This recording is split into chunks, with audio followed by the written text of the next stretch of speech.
నమస్తే, వీటీవీ ప్రేమికి స్వాగతం.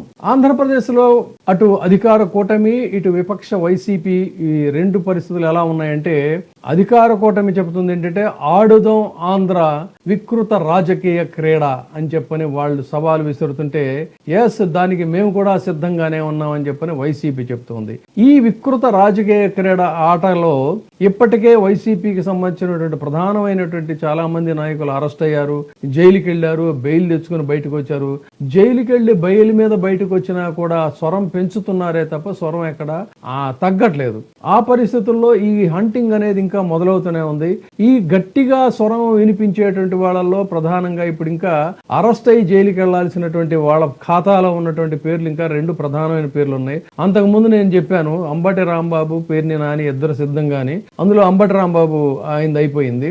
నెక్స్ట్ ఇక ఉన్నది పేర్ని నాని. ఆ తర్వాత మరింత గట్టిగా వాయిస్ వినిపిస్తున్నటువంటి ఇంకొక పేరు ఆర్కే రోజా. సో ఇప్పుడు నెక్స్ట్ వంతు ఎవరిది అంటే ఆర్కే రోజా. అందరూ ఇదేం ఊహించిందే, పెద్ద ఇవేం ఆశ్చర్యపడాల్సిందేమి కాదు. సో ఆర్కే రోజాని ఎక్కడ ఫిక్స్ చేయాలి, ఎలా ఫిక్స్ చేయాలనేటువంటి అన్వేషణ ఎప్పుడో మొదలైందంటే అసలు కరెక్ట్ గా ఎప్పుడు మొదలైంది అన్నట్లయితే యోగా డే చాలా మంది గుర్తుండే ఉంటుంది. విశాఖపట్నంలో అట్టహాసంగా 300 కోట్ల రూపాయలతో ఒక్కరోజు ఈవెంట్ కోసం ఒకవైపు భయమేస్తా ఉంది, రాష్ట్రాన్ని చూస్తా ఉంటే మొత్తం ఆర్థికంగా చిన్నాభిన్నం అయిపోయింది. రేపు ఇది ఎలా చేయాలో తెలియట్లేదని చెప్పేటువంటి ముఖ్యమంత్రి గారు ఆర్భాటంగా 300 కోట్ల రూపాయలు 330 కోట్లను చెప్తున్నారు. ఆ లెక్కలు కూడా సరిగ్గా మనకి ట్రాన్స్పరెంట్ గా ప్రజలుగా చెప్పాల్సినటువంటి అవసరం ఉంది, కానీ అది కూడా చెప్పలేదు. అంత భారీ స్థాయిలో ఒక్కరోజు ముచ్చట కోసం, అది కూడా రోజంతా కూడా కాదు, దానికి ఇంత భారీ స్థాయిలో ఖర్చు పెట్టారు.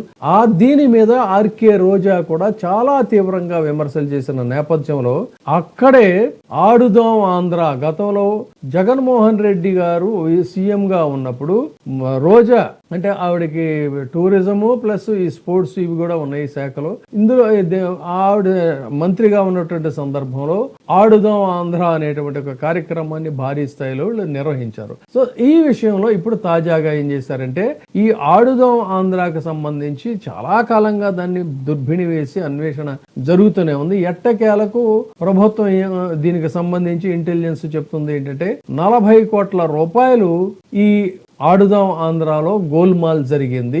దీనికి ఆ శాప్ కు సంబంధించినటువంటి భరత్, మంత్రి రోజా వీళ్ళిద్దరూ బాధ్యులు అని చెప్పని ఒక ఫీలర్, ఒక న్యూస్ అయితే వచ్చిందంటే ఆర్కే రోజా అరెస్ట్ కి రంగం సిద్ధమైందని చెప్పి మనం అనుకోవచ్చు, భావించవచ్చు. అంటే 40 కోట్ల ఆరోపణతో కోర్టులు, సిఐడిలు వెంటాడుతున్నటువంటి పరిస్థితి. సో ఈ సీన్ కట్ చేస్తే 300 కోట్ల ఖర్చుతో ఈవెంట్ అక్కడ యోగా డే జరిగింది.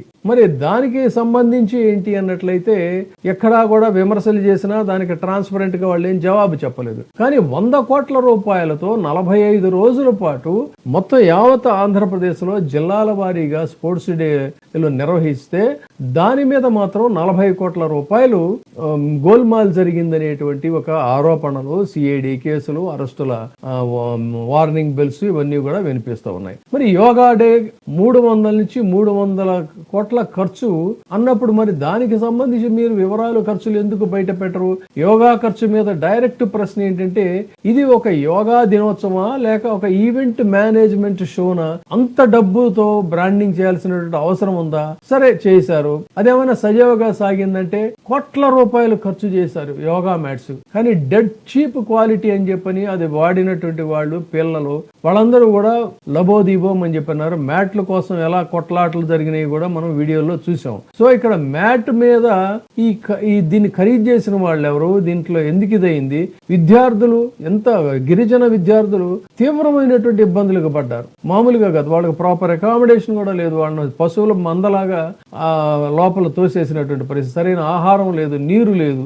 ఇదంతా దేనికైనా అంటే యోగా ఈవెంట్ కోసం. ఇది నిర్వాహకుల వైఫల్యం ఇక్కడ చాలా స్పష్టంగా కనపడింది. ఇక ప్రచారం వర్సెస్ ప్రజల సౌకర్యం చూద్దాం. ఎల్ఈడి స్క్రీన్లు పెట్టారు, వైఫై కోసం ఏర్పాటు చేశారు, స్టేజ్ బ్రహ్మాండంగా ఏర్పాటు చేశారు, దానికి భారీ స్థాయిలో ఖర్చు చేశారు. కానీ పాల్గొనే వాళ్ళకి మ్యాట్లు మాత్రం క్వాలిటీగా ఇవ్వలేనటువంటి పరిస్థితి. ఇక రోజా టార్గెట్ కోణం చూద్దాం. ఇప్పుడు యోగా ఈవెంట్ మీద ప్రశ్నలు వేసినటువంటి రోజాని ఆడుదాం ఆంధ్ర కేసుతో టార్గెట్ చేశారు. నిజంగా ఇది అవినీతి కేసేనా లేకపోతే పొలిటికల్ వెంజెన్స్ లో ఇప్పుడు తాజాగా రోజా మీద ఫోకస్ చేయటం అనేటువంటిదే ప్రధానమైన అంశం. ఎందుకంటే అరెస్టుల రాజకీయాలు మనం చూస్తున్నాం. గతంలో పిన్నెల్లి, వంశీ, కాకాణి గోవర్ధన్ రెడ్డి, చెవిరెడ్డి భాస్కర్ రెడ్డి, మిథున్ రెడ్డి, జోగి రమేష్, అంబటి రాంబాబు, ఇలా ఒకళ్ళే మొత్తం ఇంపార్టెంట్ లీడర్స్ అందరినీ కూడా అరెస్టులు చేశారు. వాళ్ళు బయటకు వచ్చారు. ఇక మిగిలింది ఎవరు అని అంటే ఒక పేర్ని నానిను, ఆర్కే రోజా, వీళ్ళే ప్రధానంగా నాకు కనిపిస్తున్నటువంటి. ఇంకా చాలా మంది ఉంటే ఉండొచ్చు కాక వాళ్ళ లిస్ట్ లో. సో ఇక్కడ పోలికలో ఒక షాకింగ్ పాయింట్ ఏంటంటే 45 రోజుల క్రీడా ప్రోగ్రాం ఖర్చు ఎంత అంటే 100 కోట్లు. మరి యోగా ఒక్కరోజు ఒక హాఫ్ డే అది కూడా చేసిన ఖర్చు ఎంత అంటే 300 కోట్లు. ఇప్పుడు చెప్పండి, ఎవరి మీద ప్రధానంగా ఎక్కువ విచారణ జరిపించాలి, దేంట్లో నిజాలు నిగ్గు తేలాలి అనేటువంటిదే ఇక్కడ ప్రధానమైన అంశం. కాబట్టి ఇది ఇక్కడ ఆడుదాం ఆంధ్ర డర్టీ పొలిటికల్ గేమ్ అని చెప్పని అనుకోవాల్సిందే తప్ప మరొకటి కాదు. కాబట్టి 40 కోట్లు సిఐడి కేసు, యోగా ఈవెంట్ లో 300 కోట్లు ప్రశ్నార్థకంగా మిగిలిపోయింది. సో ఏది ఇక్కడ న్యాయం, ఏది కరెక్ట్ అనేది ప్రజలు ఇన్ని కూడా గమనిస్తున్నారు. సో వాళ్ళు డిసైడ్ చేయాల్సినటువంటి అవసరం ఉంది. ఇది ఇక్కడ ఆడుదాం Andhra political dirty game. Thank you. ఇప్పుడే సబ్స్క్రైబ్ చేయండి, లైక్ చేయండి, షేర్ చేయండి. VTV ప్రైమ్, మీ ఉత్తమాభిరుచుల సమ్మేళనం.